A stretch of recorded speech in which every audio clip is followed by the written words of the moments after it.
Welcome to the Institute for Management Studies Leadership Conversations podcast, where we have leading thought leaders discussing their research and identifying ways that you can incorporate it to take your learning and development to the next level.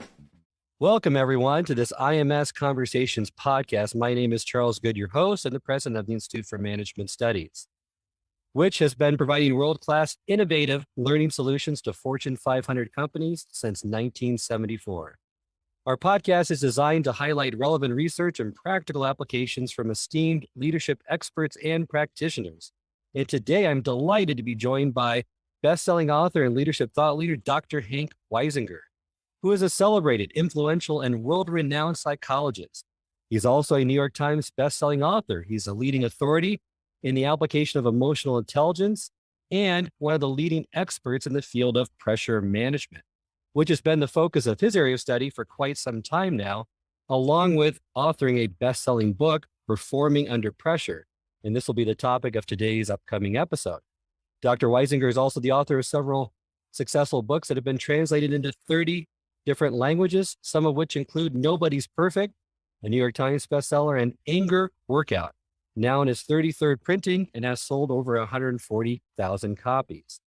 His expertise has been recognized and sought after by leading business schools, influential government agencies, and Fortune 500 companies. And it's my pleasure to welcome him to today's podcast. Thank you, Hank, for joining me today. It's my pleasure. I'm happy to be here. Knowing you for so long, I know we could have lots of engaging conversations around a multitude of topics. But like I said, today's episode, I'd like to discuss those topics around your New York Times bestselling book, Performing Under Pressure, since now it's likely needed more than ever. And one quote that really stands out to me, since I'm a baseball fan, and I think it's so apropos for this topic, is the Roy Hobbs myth.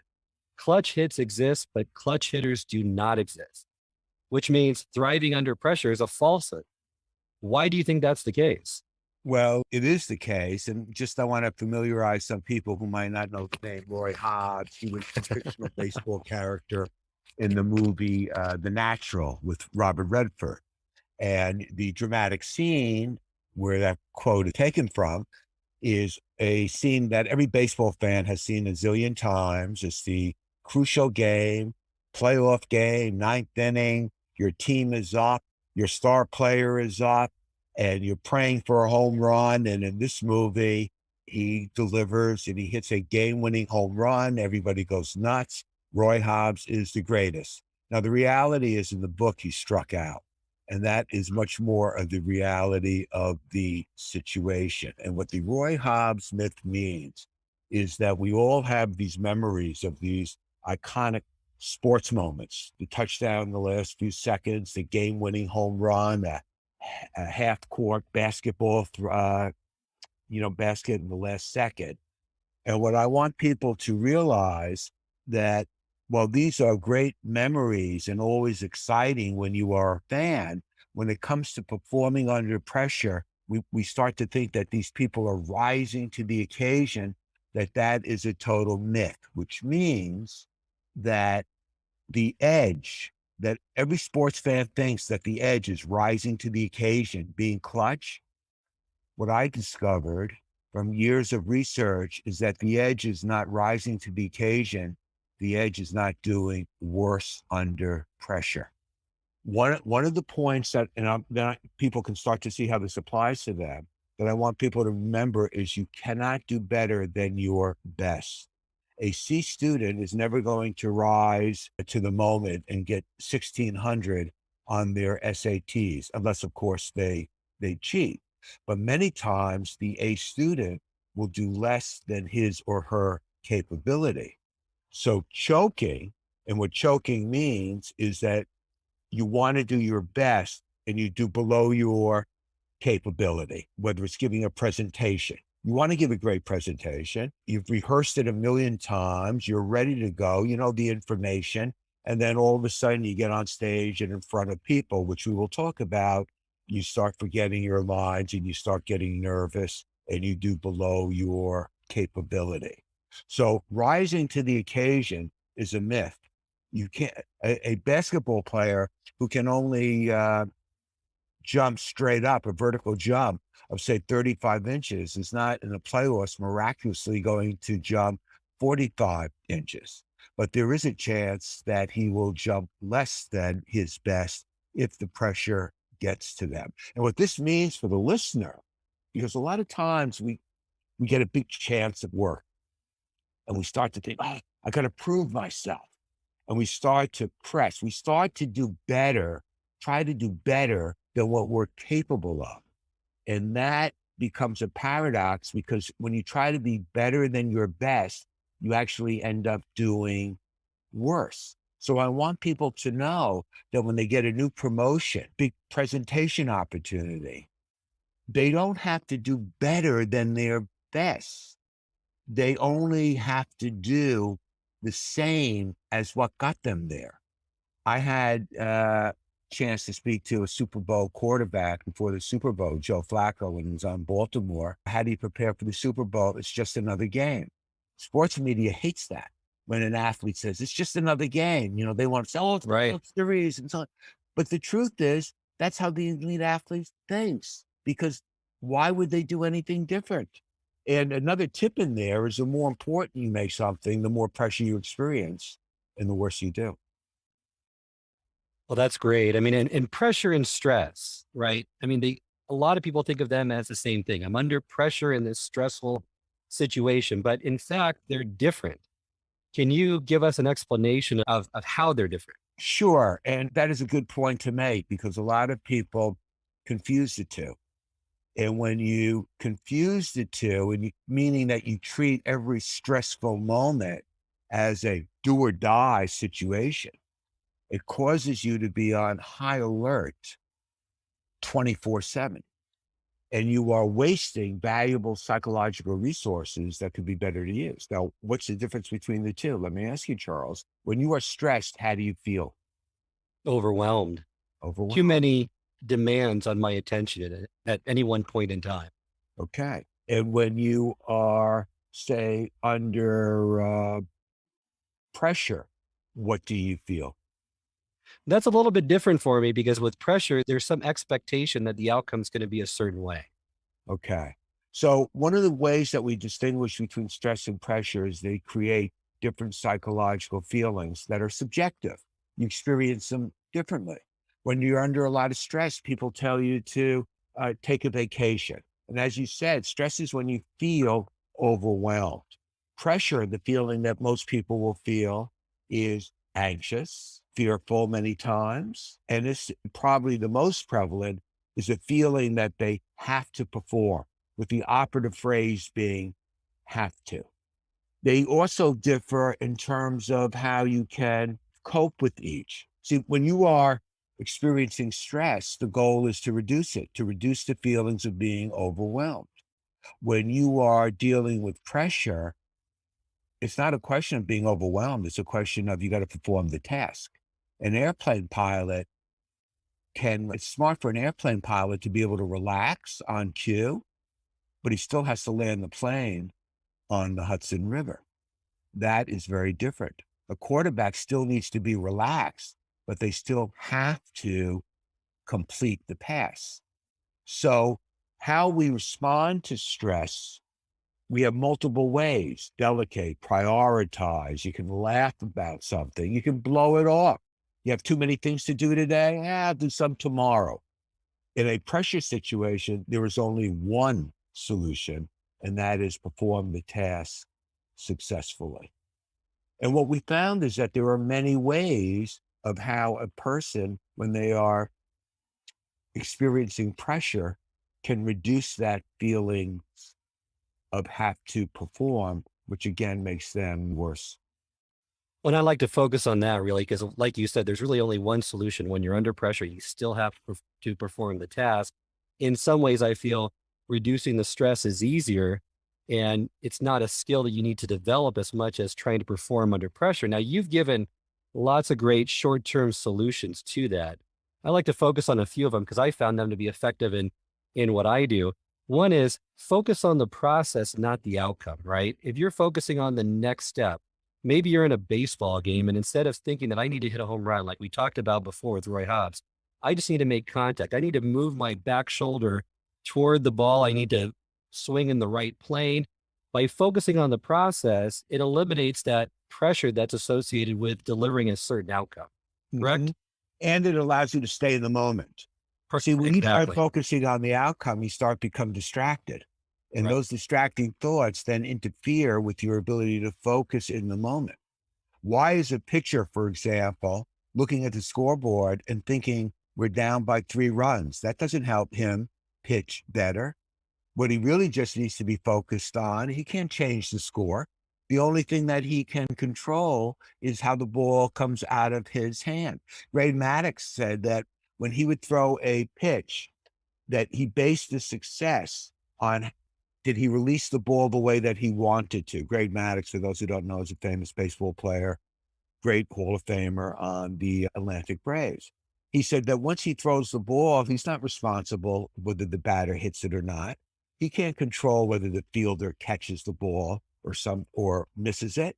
So people also have to remember, like if you're giving a presentation tomorrow, only focus on the things you can control rather than thinking, I wonder how many people are going to show up. Is my boss going to be there? What are other people going to be wearing? And so on. That's easier said than done, right? I mean, you need to be a control freak, but really that's a skill to develop because I think that will handle a lot of anxiety and offload it. If you can identify what are the things I can control, what can I not control? Let me focus on those areas. Some of the other ones is, maybe not being in the present, but recalling a time when you did great in the past, right? To build up those feelings of confidence that will help to say, I've done this before. I've succeeded in an equally stressful or more stressful situation, which gives you that resilience, that confidence that you need moving forward. Yeah, I'll give you a perfect example because you really gave me a very glowing introduction. But one thing that the folks might not know is I have given probably more IMS presentations than almost anybody out there in all regions, multiple times. And when I first did the first one, I was really nervous, so on. By the time I did the fifth one, the first thought that came into my mind is I've done this a million times. There's nothing to be nervous about. Steve Nash, the great basketball player, when he is shooting a foul shot, and he's bouncing the ball several times, he's thinking, I've made 10,000 of these. So what we're doing here, we're using a microcosm. You're creating a microcosm of confidence in that moment by drawing on past successes that you have had. And that's why the elite athlete says it's just another game. They've done it so many times. Tommy Lasorda makes the quote, who's former manager of the Dodgers, that when you think about pressure, you're thinking about losing. And that gets into the point about outcome that you made. I would always tell my kids, don't worry about the grade. Just focus on your study. If you're studying, you're well prepared. The grade is a natural occurrence. A good grade is a natural occurrence. Exactly. I mean, these are some common ones I think people have heard. I'd like to switch to some somewhat uncommon ones that I've seen in your book and for you to explain those. So when you're in a squeeze, then squeeze. If you could elucidate that one for us, and that's something that's unique that I think really helps, but not many people may know what that means.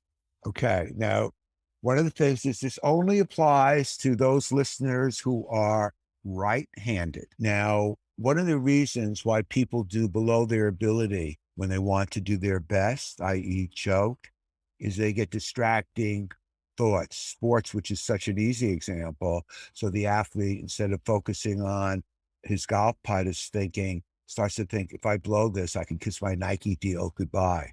It's like giving a presentation. Instead of focusing on what you want to say, you start thinking my boss is in the back of the room, or he's whispering to my competitor. What are they talking about? And so on. That literally takes you out of your game. Studies have shown that if you clench your left fist moments before you engage in that pressure moment, it interrupts the ruminating thinking that goes on in the hemisphere of your brain that is responsible for those ruminating thoughts. Now, these studies these were tested on athletes in 3 different sports, and all of them show doing better under pressure when they would follow that, but only for righties because of opposite controls of the brain. That first came to me, a friend of mine at Harvard sent me the original study. And now if you do a Google on, squeezing your hand under pressure, you'll see 1,000 references in terms of, commercialized articles on it. I would also recommend that seniors, when they get up at night, if they walk down the stairs, this was another study, that they clench their fist because it has been shown that it will prevent them from tripping. Because one of the reasons that seniors, and because I am 73, when I say senior, I'm talking about those that are 90. Walking down the steps, they're so careful and they start thinking, I don't want to trip, I don't want to trip. And they lose their concentration and they fall. Just like when you're backing out of a driveway, when you're really careful, that's when you scrape your car because it interrupts the fluid process that has already been conditioned in your brain. No, unfortunately, I guess I'm not going to be affected by that since I'm a left-handed person. So, yeah. There you go. So, carrying, one more before we move on to the coat of armor. So, using an anchor or carry a pressure tune. So, there's a song that you replay, I guess, again and again to get you distracted, right, from the outcome so that you can focus on it but loosely focusing on it, not holding that outcome too closely. Again, the major reason why people perform less than their best in a pressure moment is in one way or another, distracting thoughts. Forget about the cause, but the disturbance is distracting thoughts come in and they knock out pertinent information that you need in the moment. Now, I think it was either University of Iowa or Iowa State, their Frisbee team, which would do extraordinarily well during the regular season and in practice would choke during competitive play. So they went to the psychology department, as they should, help us. And what they found is the interruption is that when you hum a song, the reason that works is that if you're humming a song, you can't think about how you're performing. So you start watching yourself. Playing in the moment, right? Exactly. Yeah. It keeps you in the moment when you are humming a song rather than thinking of the outcome. And what is really interesting is that those who sang the lyrics did the best rather than just humming, because that caused them to even be more distracted. And happy lyrics did even better. So, you can't go wrong with YMCA. Good insights. And then with an anchor's like a mantra, right? It's something that you state prior to or during that would help you. Well, it's like it's like a holistic cue. Like, for example, if you are giving a presentation, what would be the one word that you would want to use to describe how you want to come across? Charismatic, confident. Okay. So that would mean that right before you give that presentation, that's the word you pick. And that will allow you. Now, do you associate it with a famous person that's known for that quality? That help? You could, if that will create a visual image. Okay. I think it's better to, for example, one of the things, I know we'll talk about confidence, one of the things that people who become confident do at an early age is they have what I call micro success visions, where they visualize themselves in all different types of, quote, success fantasies. So when you say, should I think of a charismatic person? When I was throwing a touchdown pass in the Super Bowl, it was me I was looking at, not Tom Brady. You want to see yourself and all. That's one of the interesting things I found about people who became competent. They always saw themselves in successful situations, whether it was accepting an Academy Award, being an astronaut, saving a person, from a fire. Interesting. Well, and it has to be grounded in reality, right, as well. So you have to be willing to put in the work. But I love what you state with, if you want to perform better in pressure situations, you need to build your coat of armor. And code is spelled COTE. It's an acronym for the four things you really need to use to develop. First one, like what you just said, is confidence. Since confidence or confident people see high pressure situations as challenges to overcome, not crises to be confronted. They tend to work harder, persist longer, and are more optimistic and enthusiastic than those that do not. So I think everyone agrees that yes, it's important, but how do you build it? Okay. Well, the question I want everybody to think right off the bat is that if they met a 30-year-old confident person, what type of upbringing do you think they had? See, we say, oh, this person's really confident. The things you mentioned are all outcomes. But as you're now saying is, how do we get there? And one of the characteristics of confident people is they all had very supportive parents. Now, if you're 40 and your parents are gone, hopefully not. If you're 50, and you're not going to it's too late. But what that does mean is you have to surround yourself, if you're not confident now, with a really good support system, a support system that is going to have the defining attribute of building you up rather than putting you down. So when you say, oh, and let's say the parents are alive and you say to your mother, I got a great interview for a chance for this job, and I'd have to do all the interview. And the mother says, oh, don't count on it. Quite frankly, as a clinician, I'd say, you don't need to spend a lot of time with your mother. Well, that supportive culture is so important, but also I would assume that having those past successes builds your confidence, right? It They gets you to that experience, point. that's right. But also because remember I said that confident people, when they were young, they put themselves in all sorts of situations and you say it has to be reality based. Yes, but not at the beginning. Mm. See, the reality starts to be developed when the person starts to develop an accurate self-assessment of themselves. And that is another defining characteristic of building confidence, that you have to have an accurate assessment of yourself, which many people have trouble doing. Anybody who has ever been, and people should know I've had a history of IMS of not being politically correct, but people should know on this point, when I say accurate assessment, anybody who has ever been on a dating site knows how difficult it is for people to give an accurate assessment of themselves. And some people would say, me included, that is fine. But that's where it starts. See, many parents sabotage their kids by telling them how wonderful they are all the time. So now the kid thinks I'm the greatest piano player. They get on stage and they quote stink, or they get at a bat at Little League and they stink, and so on. And that does worse for a person's confidence. So, and also as of now, creating successes. See, many people, they give a presentation and they say the promotion's based on this presentation, and they don't get the promotion and they get down on themselves. That's the wrong attitude. They still gave a great presentation. It's just the guy next to him, the lady on the other side, did it better. That doesn't mean that they did it poor. Confident people do not let other people's success take away from theirs. And that's an important point. Well, like you just said too, is that, the parents can indulge the child, create the sense of entitlement.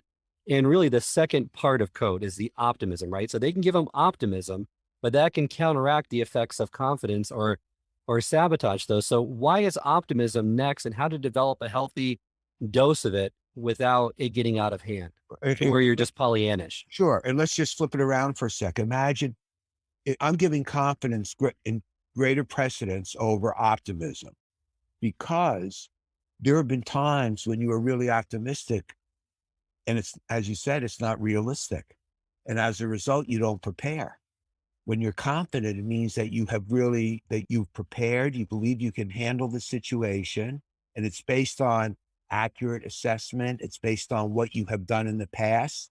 So If we are sports competitors and we've had, 6 competitions already, and I've beaten you in all 6, I can be pretty confident and optimistic that I'm going to do it again. On the other hand, I've lost to you 5 times and I've only won once. If I make optimism the dominant, I'm being unrealistic. What am I basing that optimism on? I understand where the confidence is coming, but if I've lost 5 times, I really can't be confident. So the optimism is really unrealistic. So that's why I'm putting optimism second. And I did find that there is an optimistic gene, which isn't surprising because there is a depressive gene. Some of it is some depression is You're hereditary. predisposed. It's genetic. So That's it's, right. So some people are predisposed to get up on the sunny side of the bed, and other people are not. but even if they're not, it's a quality that they can develop over their. That's right. By developing an optimistic lifestyle, which is a way of explaining your life. Everybody should think about, look at the situation you are in, your life now, and how did you get there? And do you tell your story of how you got there? Are you the victim in many times? That would be a pessimistic lifestyle. Or are you a person who took control and you take responsibility for the bad and the good? A key quality of confidence and optimism is believing that your efforts make a difference. Why would a student study for a test if they didn't think the studying, if they think the studying doesn't make a difference, I'm still going to fail. Why would they study? Why would it But feel? throughout that time, you're right. Throughout that time, you need perseverance, which is the next one, the tenacity, right? That's such a common buzzword today because tenacity can be a synonym, could be resilience, mental toughness, perseverance, because your efforts may or may not yield the outcome you want, but you got to persevere long enough in most cases to determine that. And I think that's really what people are struggling with today is that perseverance, that tenacity to stay in it. And you say, tenacity has a DNA and it's spelled GFHC. Yes. How can you make yourself more tenacious? And can you talk a little bit about that DNA piece of it? Okay. Let's go back to early man. So when early man woke up, do you think somebody had to tell him to find food? I don't think so. I think he was pretty motivated and he persevered until he got fed. What motivated him? That instinct, the hunger instinct. Okay, it was physical. Yep. And so that provided energy for him to go out and find his food.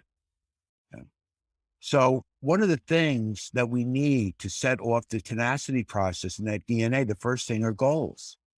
But the mistake that people make, I have found, especially managers, is they keep the goals very realistic, which are demotivating because they are boring. Can you imagine I'm the Super Bowl coach, I'm the coach of a football team, and I say to the team, all right, our goal is to be 5-5 this year or play 500 ball. Every coach is unrealistic because they all tell their team the goal is to win the Super Bowl. You must have big and meaningful goals because that's what excites you. When I write a book, I don't think of, oh, I just want to write it and sell 5,000 copies. I'm thinking New York Times bestseller. Otherwise, why would I write it? Nothing else excites me. That's it. When a director does a movie, they're thinking, what excites me, Academy Award, not just to make a regular film. So people have to create goals because you don't do things every day in work that are immediate gratification and energizing. So you have to start off with meaningful goals. Then you can break them down to small, meaningful steps. So now I have a goal. The goal is to find food. So you got 2 people walking down, and one of the early man notices the excrements of, some type of animal. The other doesn't notice it. So they go down different trails. If that person wasn't focused on what their goal is, they would have missed that cue and would not have found the food. So people have to train themselves to focus. A nice little exercise is take a penny out of your pocket and put it on a table and see how long you can look at it without having distracting thoughts. and That's increase. mindfulness, right? Meditation's all about that, right? And, psychologists are great at coming up with words. You want to call it mindfulness, fine. Of that. Somebody else might say self-awareness, There you go. monitoring your thoughts Right. and so on. So that's the second thing, so that you have to focus. See, this is what you need to have in graduate school. You're in for the long haul, or you need to write a book. If you can't focus on writing every single day, that book is going to take a long time to be written. And the way you maintain the focus is always to remember what your goal is. Right.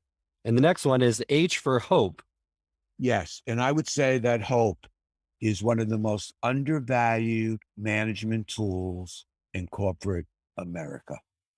And I'm very proud to say that the man, C.R. Snyder, who created hope theory and was one of the four founders of positive psychology, was one of my advisors in graduate school. And what hope means is that you've attached yourself to a positive outcome. You've attached yourself to I hope I pass the test. I hope we win the game. And the way that you create, if you are a manager, an executive, if you are a father or a mother, the way that you create hope, there's two words, there's two key phrases. Remember that old expression, there's a will, there's a way? Well, it's the same thing. There's agency, which means how much self-motivation can you bring to the table? What is your will? And the way you can increase your will is with the concept of pathways, which is how many ways can I get to my goal? What are all my resources? So when I'm writing a book, I hope it's going to be a bestseller. I have the will, but I have to create pathways. Oh, I can promote it through IMS presentations. I can write blogs. I can do this. I can do this. Pretty soon I have 30 pathways and I'm saying, how can I fail? So a manager, oh, how do we get this project done? What are all our resources? Who can we contact? And so on. And as hope starts to build up, motivation and focus are maintained. And then the final piece of that DNA for tenacity is the C for coping. Yeah. So now I got to tell you, I'm focused. I remember the goal. I'm going down all these routes. I'm tired. This is what the caveman is thinking. There's a tree. I'll sit under it for 10 minutes. And at that point, relaxation was born as a coping mechanism. So coping means that there are going to be many obstacles in the process of being tenacious. That's why people will use maybe the term resilience and bouncing back. This is why I like tenacity. It's more encompassing than any of those other concepts, especially resilience. A quick sidebar, there's nothing special about being resilient. I got sick the other day and now I'm better. I'm resilient. The plant dies and then it comes back in the spring. It is resilient. Life is resilient. Resiliency is not a mental disorder. Depression is. People who are not resilient, that is the problem. Not that people who are resilient are special. There's nothing special about the resilient executive. That is natural. The executive who can't bounce back from a setback, that's the one who needs therapy to get him back or her back. Right. The absence of it's a problem, but being a tenacious leader, that exudes a positive quality. And that's something that's special, that's not inherent, that you want to develop over time. Right. So people have to develop multiple ways, and relaxation, of course, is great. And humor is another one, which we can talk about under enthusiasm, is a way to overcome the physical exertion that being tenacious requires. Well, let's talk about that. That's the final letter now for the acronym code is enthusiasm, to build a critical skill to perform better or to perform at your best under pressure. So what are some truths about enthusiasm and how do you develop that?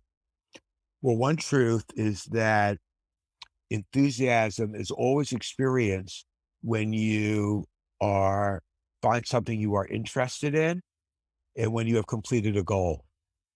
But you don't do that every day. That's why you have to know how to create enthusiasm. Authors are enthusiastic when they sell a book and when they finish it. but you need to stay enthusiastic while you are writing it as well, even when there is no incentive being given to you. Another truth about enthusiasm is that it is contagious, just like all emotions are contagious. So the enthusiastic manager is more likely to have an enthusiastic staff, which will mean in the long run that they will be more optimistic, they will persevere more, they will try harder, they will be more, energized. So that is another truth about enthusiasm. Also, that it is universal, like all emotions. People get enthusiastic all over the world and they exhibit the same type of behaviors. Nobody frowns when they are enthused. People smile. Therefore, one of the backdoor strategies for making yourself enthusiastic is to smile. There was a song, when you smile, the whole world smiles with you. I would encourage people to try a little exercise. That when you're walking down the hall, well, when you go back to work or anytime you see somebody, smile at them, and you will see about 98% of the time, even though they're a complete stranger, they smile back at you. And for 1 microsecond, that person, you will have the pleasure of knowing that you made somebody in the world experience the joyful feeling of enthusiasm. There's a great commercial by Coca-Cola that they did a few years ago where they had a person on a subway train. I think it was in New York City, and he had this infectious laugh. And it showed over the course of about 15 to 20 seconds how that infiltrated everyone in that car, and they were just happy. They were smiling. Some were even laughing as a result of that, that it's so contagious, and people don't realize really, right, the control that they can exert over their enthusiasm. Not only that, if you check your records, you'll see that commercial came out about 3 weeks after I did the Atlanta IMS presentation. Excellent, excellent. Well, now I know the reason why. So I want to make one point. So some of the ways you can be enthusiastic is put something on your iPhone. You have a meeting coming up. It's 3 o'clock. You're tired. Put something on your iPhone, a picture or something that makes you smile and puts you in a good mood. Play music. I mentioned YMCA and so on. So, put on a song. It makes you feel upbeat or at least, hum it, and you will be more enthusiastic. That managers should have a humor meeting in the morning. I don't care how hokey it sounds, where at 8 o'clock in the morning, everybody goes around and you tell a joke. Now, some people will say, oh, they think humor is spontaneous, as if all the ad-libbing on the talk shows is spontaneous. Please, they practice their ad-libs. I always remember a scene in the book that The Wolf of Wall Street, Jordan Belfort wrote, when he's teaching salespeople, you have to have a script. And one guy says, it's not authentic, and so on. He says, did you see Braveheart, where Mel Gibson gives that great speech on the horse? And everybody says, yeah. He says, you think he made it up on the moment? Exactly. Get it out, then you own it. And then at 12 o'clock, I want people to have a support meeting where the team gets together again, just for 5 minutes. Anybody having any issues, yada, yada, yada. And then at the end of the day, have a success meeting where the manager says, I want one success that everybody had. I don't care how small it is. If you called somebody, a client that you hadn't spoken to in a month, that's a success, whatever it is. So then people go home feeling they got something done, and they come back more enthusiastic the next week. I love those call to actions with those meetings throughout the day. And it's been great, along with the coat of armor. It's spelled COT, to develop your performing under pressure situations, which I think everyone's dealing with more and more. What I want people to know is that the pressure solutions we talked about are microcosms Right. of the coat of armor. They give you optimism in the moment, tenacity in the moment, enthusiasm in the moment, and confidence in the moment. Great. Well, thank you for sharing your insights today with us and your experience. Remind our listeners on how they can contact you, along with what's going on with you with your new book. And for all parents listening, I know this sounds like hyperbole, but my new book addresses what I consider a huge global pandemic parental pressure. The book is called The Unlikely Art of Parental Pressure. My co-author, Dr. Chris Thurvers, the head psychologist at Phillips Exeter Academy. And I think parents will find it very useful. It talks about how to transform unhealthy pressure into healthy pressure so their kids experience it as guidance, support, motivation, encouragement, and comfort. And that is my interest as of now in enjoying my life. Great. Well, thank you, Dr. Weisinger. People can contact me through my website, which and is your website is? HankWeisingerPhD.com. If anybody has any questions, I'm happy to answer them for you. There's a lot of free articles and video on it that I think people will find very useful. And your New York Times bestselling book, which was the focus of this episode, Performing Under Pressure, can be found on Amazon as well. It's a great book. I recommend everyone to look at it, research it, buy it. It's going to really help provide those practical tips and strategies for you to perform better under those pressure situations.